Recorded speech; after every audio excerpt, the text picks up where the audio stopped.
What is up YouTube, and welcome to this Spider-Man No Way Home trailer video. This trailer has been hyped up, possibly even more than Avengers Endgame, which I remember watching at work with like 10 people huddled around like an iPhone.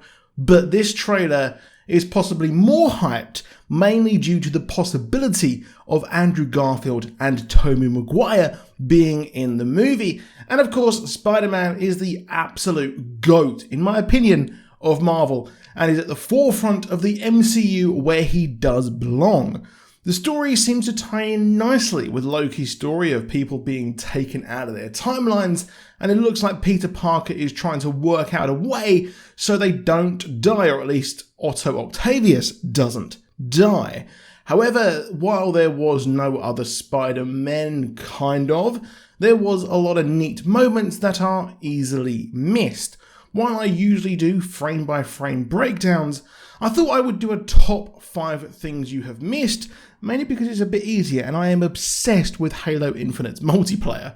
So at number 1, that is clearly, in my opinion, not Doctor Strange. Let's cast our mind back to the first trailer, where Doctor Strange was acting bizarre and even had someone tampering with the spell to get the world to forget that Peter Parker is Spider-Man. He does a wink cheekily, and while he did wink in Infinity War, this reminded me of Agatha Harkness. Here again, he acts so very out of character by saying this kids have to Scooby-Doo this crap. While he has made cultural references before, something just feels fishy again in this full trailer. Now at number 2, we have what looks like a big editing mistake, or maybe it was just an intentional Easter egg. In the trailer, we see what could be No Way Home's endgame fight, where all of the villains are rushing towards Peter Parker, but if you look closely, the Lizard gets absolutely clapped by someone as they face off.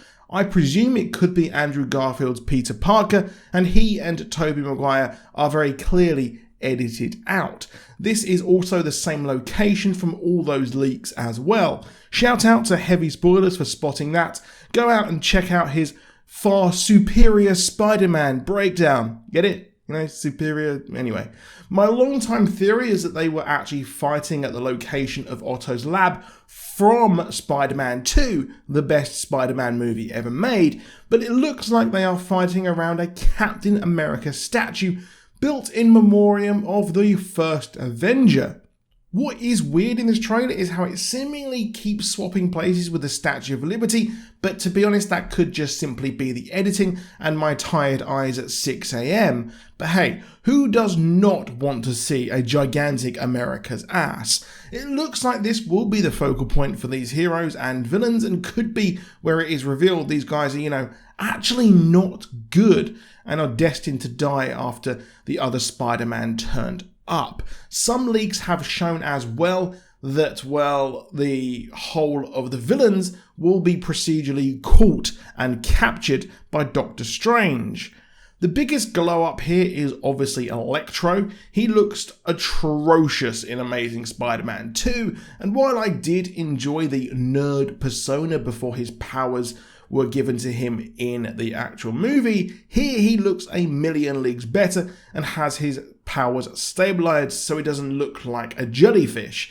He has what looks like an arc reactor, and I love the idea of these villains possibly using superior tech from the MCU reality to actually help themselves. Now, just before the final thing, here is a bonus one as we see Zendaya's MJ fall being chased by Peter in the mirroring of Kirsten Dunst's Mary Jane, my Mary Jane, and Emma Stone's Gwen Stacy, who, later ended up dying from that fall, kind of. But we lastly see the same purple timelines as we did from Loki, mainly at the end appear in the trailer. While the spell brought in the Sinister Six, them staying and Peter wanting to actually save them because he's nothing but a good guy, leading to a fight with Strange, means reality is collapsing, possibly happening at the same time as the end of Loki, setting up the multiverse of madness. That would mean possibly the end of WandaVision and the end of this movie happen concurrently with the end of the Loki TV show. So that's pretty cool there.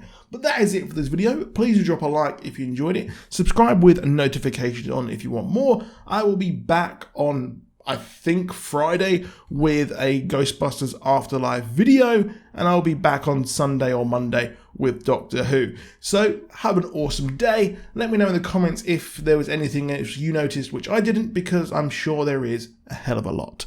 I'll see you soon, and goodbye.